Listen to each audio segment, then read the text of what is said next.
유상증자를 할 때 1차 발행가보다 2차 발행가가 높으면 1차 발행가를 그대로 최종 발행가로 결정을 하게 됩니다. 그러니까 주가 상승이 1차 때에 낮게 내려왔다가 차트를 봤을 때 주가가 이렇게 내려와서 이쯤에서 1차가 정해졌어요. 그 다음에 주가가 올라갔다면은 여기에서 해당될 것 같지만은 1차 발행가 그대로 최종이 됩니다. 신주입수권을 매매하는 거는 대략 최종 발행가 결정되기 10여일 전에 한 일주일간 매매를 할 수 있거든요. 그런데 이제 그때 이론가로 정한 신주입수권 가격보다 더 높게 거래가 되는 경우가 있습니다. 신주입수권 가격이 말이죠. 그거는 이유가 신주 발행가가 낮아질 수 있어서이기 때문입니다. 무슨 말이냐? 아직 1차 발행가는 정해졌는데 최종 발행가는 정해지지 않은 거예요. 그 이유는 아까 말했듯이 최종 발행가가 정해지기 전, 결정되기 전에 일주일 동안 매매를 먼저 할 수 있기 때문이죠. 그래서 신주 발행가는 증자 방침을 공시한 뒤에 1차로 발표를 하게 됩니다. 그리고 이후에 주가가 올라가느냐 내려가느냐에 따라서 변경이 되는데, 내려갔을 경우에 발행가가 변경이 되겠죠.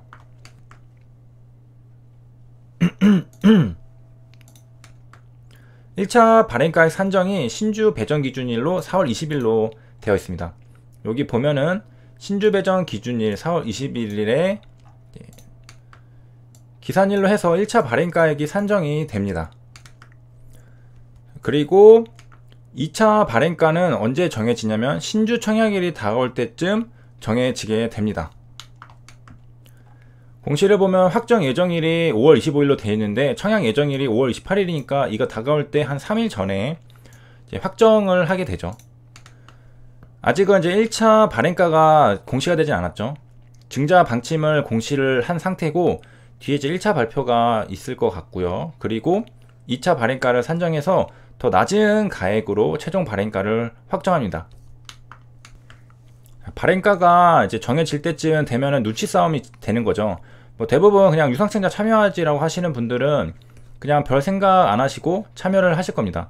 그런데 이제 조금이라도 이득을 보려고 하시는 분들은 신주입수권 가격이 어떻게 되느냐에 따라서 내가 지금 이거를 매도를 하는 게 더 유리한가, 아니면은 유상증자에 참여하는 게 유리한가, 그 각을 재려고 하시는 분들이 많을 겁니다.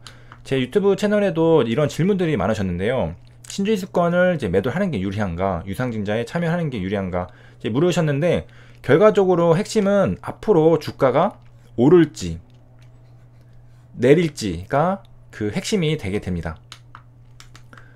그래서 이거는 확정적으로 어떻게 말씀을 드릴 수가 없죠. 각자 예상을 해서 그에 맞게 거래를 하시는 겁니다. 신주 발행가가 낮아진다는 말은 어떤 의미가 되냐면, 주가가 있고 주가가 이렇게 내려가면은, 자, 다시 그리겠습니다. 주가가 여기에 있을 때 발행가의 차이로 인해서 신주입수권 가격이 정해졌죠. 근데 주가가 조금 더 내려와서, 자, 여기서 발행가가 정해지게 되면은 더 싸게 유상증자에 참여를 할 수 있는 그런 기회가 생기게 되죠. 그러니까 이게 더 메리트가 있습니다. 그렇기 때문에 더 높게 가격이 측정이 되는 겁니다. 그러니까 앞으로 주가가 이렇게 돼가지고 발행가가 더 낮아지면은 뭐 어떤 이유가 있겠죠. 뭐 할인율을 더 크게 하던가, 뭐 주가가 내려가서 그럴 경우도 있고, 그럼 이제 그만큼 신주입수권 가격이 높게 거래가 되겠습니다. 프리미엄이 붙는 거죠. 그리고 또 어떤 경우는 또 낮게 되는데, 이거는 상장될 시점에 물량이 많아지잖아요. 그럼 주가가 하락할 수 있어서 매수자가 좀 싸게 사려고 하기 때문이라고 합니다. 그러니까 제가 근데 실제로 이렇게 거래를 해보고 유의미한 어떤 통계적인 데이터를 제가 가지고 있는 건 아니기 때문에 뭐라 확답은 못 드리는데, 이런 눈치 싸움이 있는 겁니다. 이거 잘 하시는 분들은 자신의 이제 경험과 지식을 활용해서 매매를 하셔도 뭐 되고, 이런 거 생각하기 귀찮다, 뭐 어차피 유상증자 참여할 건데 뭐 이런 거 굳이 머리 아프게 해야 되냐, 그 얼마 내가 벌 수 있다고 하면서 하시는 분은 그냥 유상증자 참여를 하시면 되겠습니다. 그리고 내가 이제 돈이 없다 그러면은 신주입수권을 그냥 매도를 하시면 됩니다. 5월 11일부터 15일까지. 결국 핵심은 앞으로 주가에 대한 예측이 이 신주입수권 가격을 결정하는데 중요한 요소라는 것이고요. 그럼 신주입수권 증서는 그냥 권리인데 이게 왜 가격이 붙었을까 라는 것은 비싼 주식을 싸게 살 수 있는 권리입니다. 유상증자를 받아서 신주를 받는 거는 할인을 하죠. HLB 같은 경우 20%. 그러니까 20% 정도 더 싸게 살 수 있는 권리를 이제 돈을 주고 사고 팔고 하는 거죠. 그게 신주인수권입니다. 자, 그리고 이제 여기에 매우 훌륭하게 설명이 잘 되어 있는데요. 이거를 한번 설명드리도록 하겠습니다. 이전에 이거를 기억해 주시면 되겠습니다. 주가가 있고 이게 수정주가로 바뀌고 그 다음에 유상증자 가격이 있습니다. 10만원이었다면은 이게 9,000원으로 바뀌고, 예를 들어서입니다. 그리고 이게 한 7,000원 이렇게 바뀌죠. 이렇게 바뀌는 것을 권리락이라고 하고, 자, 이거 참여하는 것은 뭐 청약이죠. 유상청약 해서 참여하는 겁니다. 자, 이거를 기억해 주시고 이제 수학이 조금 들어갑니다. 이거를 한번 보도록 할게요. A 회사라는 사람이 있어요. 만주를 발행하고 주가가 1,000원입니다. 그러면은 이 회사의 가치는 이걸 곱하면 되죠. 그 가격이 여기 있습니다. 만주 곱하기 1,000원입니다.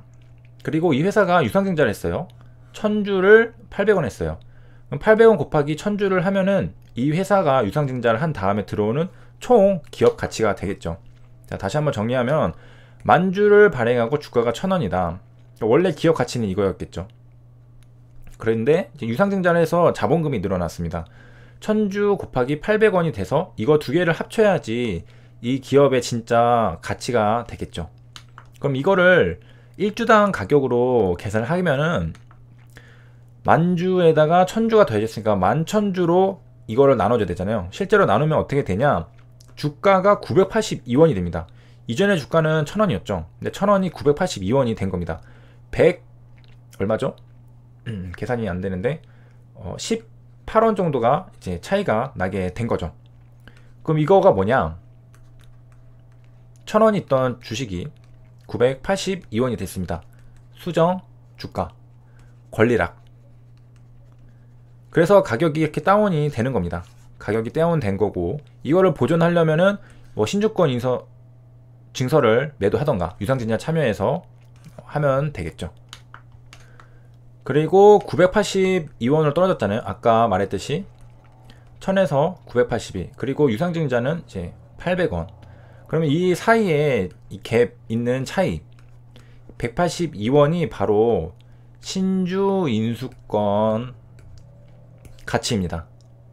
그렇죠? 이전에 봤던 영상들을 보고 이 영상을 보시면은 더 심도 있게, 더 심오하게 이해가 되실 겁니다. 그래도 이제 혹시나 해서 복습을 하면, 이전 영상에서는 발행가가 7,170원이었고 신주인수권을 어떻게 구했느냐면, 이게 주가가 1,600원이었는데 수정주가 권리락이 발생해서 9,200원이 됐습니다. 여기다가 발행가가 7,170원이었으니까 이거를 뺐죠.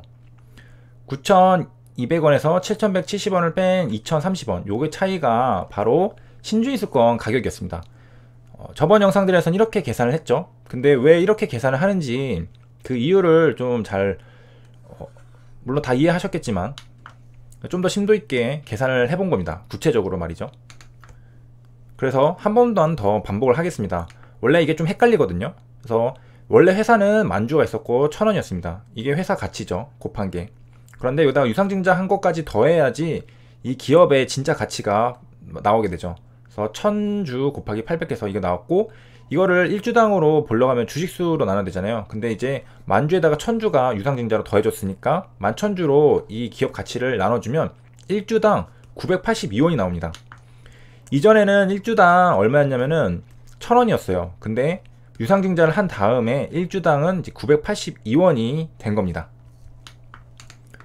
1주당 982원이니까 이거 나 18원은 어디 날라간 거 아니냐라고 하시겠지만은, 내가 그만큼 주식수가 또 늘었잖아요. 1,000주가 더 늘었습니다. 그렇기 때문에 괜찮고요.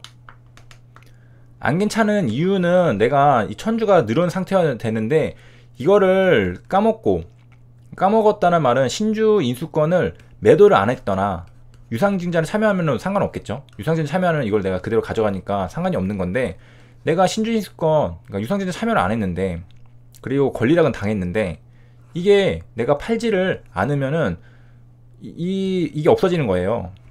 982원이 됐는데 그만큼 내 수량이 늘어나 있어야 되잖아요. 그러면 괜찮은 건데 내 수량이 늘어나지 않은 상태로 그냥 982원으로 그 전에 만주만 들고 있는 겁니다. 그러면 문제가 있겠죠. 그래서 이거를 팔라는 말씀을 한 번 더 드리고요. 그래서 좀 어렵긴 하겠지만 많은 도움 되셨으면 좋겠습니다. 시청해주셔서 감사합니다.